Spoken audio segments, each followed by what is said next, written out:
សួស្តីជំរាបសួរអ្នកទាំងអស់គ្នាតថ្ងៃនេះគឺខ្ញុំមកបង្ហាញជាមួយនឹងប្រភេទសាន់សារ៉ូមដែលខ្ញុំទិញនិយាយទៅប្រាប់បានមួយសប្តាហ៍អ្នកទាំងអស់គ្នានេះចាហើយអានេះគឺគ្រឿងរបស់យើងមើលស្រីៗបានយល់ហើយអ្នកគ្នាលេភាគច្រើនវ៉ាន់ខ្ញុំភាគច្រើនខ្ញុំទិញកំងមកពីចិនហើយរបស់កូរ៉េខ្លះចាហ្នឹងហើយវីដេអូនេះគឺខ្ញុំលើកយកពីប្រភេទសាន់សារ៉ូមអ្នកទាំងអស់គ្នានេះគឺល្អប្រើនិយាយទៅល្អសម្រាប់ស្បែកមុខស្ងួតណាប៉ុន្តែអាចប្រើបានសម្រាប់ស្បែកមុខទូទៅស្បែកមុខស្ងួតស្បែកមុខចម្រោះស្បែកមុខខ្លាញ់ស្បែកមុខប្រេងលើជាប្រេងក៏អាចប្រើបានចាតោះហើយសម្រាប់ស្បែកមុខខ្ញុំដែលប្រើសាន់សេរ៉ូមនេះអ្នកទាំងអស់គ្នាគឺខ្ញុំចង់និយាយថានេះហើយយើងដឹងពីបញ្ហាស្បែកមុខរបស់យើងដឹងពីប្រភេទស្បែករបស់យើងអញ្ចឹងគឺខ្ញុំទៅទិញក៏ប៉ុន្តែខ្ញុំទៅរក sunscreen តែប៉ុន្តែដោយសារឃើញសាន់សេរ៉ូមអញ្ចឹងគឺខ្ញុំមើលអក្សរគឺមើលអក្សរអង់គ្លេសអញ្ចឹងគឺវាត្រូវសម្រាប់ស្បែកមុខដែលមានអាចរុយគឺមុខខ្ញុំនឹងឯងអញ្ចឹងខ្ញុំលាបសាក់មើលទៅអ្នកទាំងអស់គ្នាគេថាសាន់សេរ៉ូមនេះគឺល្អទី1គឺជួយឲ្យស្បែកយើងមានសំណើមទី2ជួយឲ្យស្បែកយើងដូចថាភ្លឺថ្លាមើលទៅមានសភាពសស្មើគ្នាដូចខ្ញុំអញ្ចឹងវាខ្មៅដុបៗអ្នកគ្នាកន្លែងវងភ្នែកខ្ញុំគឺខ្មៅហើយនឹងអញ្ចឹងទៅលាបសាន់សេរ៉ូមនេះគឺគេថាជួយកាត់បន្ថយបានខ្លះហើយនឹងអ្នកដែលមានស្នាមមុនឬក៏ស្នាមអុចខ្មៅឬក៏ស្នាមអុចរុយអីហ្នឹងចាគឺជួយតបស្កាត់អញ្ចឹងយើងលាបឲ្យបានច្រើនទៅហើយនៅក្នុងនោះគឺមានចា SPA ការពារកម្ដៅថ្ងៃ50បូកចាហើយ PA បូក2ក្នុងវីដេអូនេះគឺខ្ញុំលាបលេការពារកម្ដៅថ្ងៃរួចហើយបានលាបសាន់សេរ៉ូមពីលើ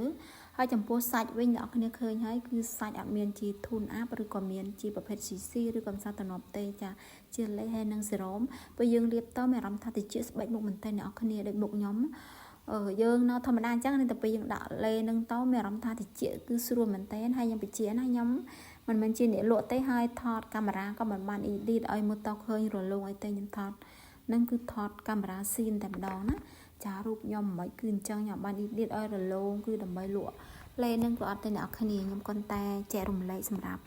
បងបងឬក៏អូនដែលមានបញ្ហាស្បែកមុខក៏ដូចជាពិបាកជ្រើសរើសជាមួយប្រភេទ sunscreen ឬក៏ប្រភេទ sun serum ហ្នឹងចាក៏អាចប្រើផលិតផលក៏អាចប្រើប្រភេទនេះបានណានេះគឺជាផលិតផលរបស់កូរ៉េអ្នកគ្នាខ្ញុំទិញនៅផ្សារចាហើយយើងទិញមើលផងណាខ្លាចប៉ះរបស់ខ្លែងខ្លាយហើយចំពោះតម្លៃវិញគឺសមរម្យទាំងអស់គ្នាខាងខ្ញុំខាងសៀមរាបគឺខ្ញុំទិញនៅផ្សារក្រោមអ្នកគ្នាគឺតម្លៃត្រឹមតែ$5កន្លះបើអ្នកទាំងអស់គ្នាចាំមើលខ្ញុំដាក់រូបហើយទិញកន្លែងដែលនៅជិតផ្ទះអ្នកទាំងអស់គ្នាគឺអាចនឹងខុសគ្នាតិចតួចចាខ្ញុំចង់និយាយថាលាបប្រហែលជនក៏នៅតែចូលដែរចាអត់មានស៊ីព្រីស៊ីព្រោះអត់មានលាបទៅយើងប្រើទៅមានអារម្មណ៍ថារឹបមុខយើងគឺអត់ទេធ្ងន់ស្បែកមុខយើងអត់ទេអ្នកនរគ្នាលាបទៅគឺតិចមុខស្រួលមែនតើហើយមុខយើងនឹងទន់ហើយមានសំណើមណាប៉ុន្តែគឺអត់ជួយបិទបាំងស្នាមទេតែខ្ញុំនៅសង្កេតមើលខ្ញុំប្រើអស់មួយទីបនេះចាំមើលស្នាមអុចខ្មៅកាត់បន្ថយអត់ដោយសារនៅក្នុងនោះគឺដាក់សម្រាប់ស្បែកមុខដែលមានស្នាមអុចខ្មៅឬក៏មានអាចរុយចឹងអ្នកនរគ្នានិយាយទៅឥឡូវនេះទិញអីក៏ប្រយ័ត្នដែរតាំងពីភេទសារ៉ូមហើយនឹងលេព្រឹកចឹងខ្ញុំប្រើរបស់កូរ៉េអ្នកនរគ្នាហើយស្បែកមុខចង់និយាយថាវាអត់ទាន់សទេគ្រាន់តែស្នាមអីរាងស្រាលផែតែ10ទៅ20%ទេអ្នកនរគ្នាចង់និយាយថាត្រូវប្រើពេលយូរហើយខ្ញុំទិញនោះអ្នកលក់គេណែនាំដែរអ្នកនរគ្នាគេថាយើងបដូរផលិតផលត្រូវប្រើផលិតផលដែលមានជាតិស្តេរ៉ុយជាតិកាត់ហ្នឹងដល់យើងប្រើផលិតផលសុទ្ធគឺប្រើពេលអាចពី1ឆ្នាំកន្លះទៅ2ឆ្នាំណាអ្នកគ្នាអញ្ចឹងហើយខ្ញុំក៏ស៊ូទ្រាំប្រើទៅចាអញ្ចឹងវីដេអូនេះគឺមានតែប៉ុណ្្នឹងឯងបើសិនជាអ្នកនរគ្នាមានចម្ងល់កុំភ្លេចcommentខាងក្រោមវីដេអូនេះណាអរគុណបាយបាយ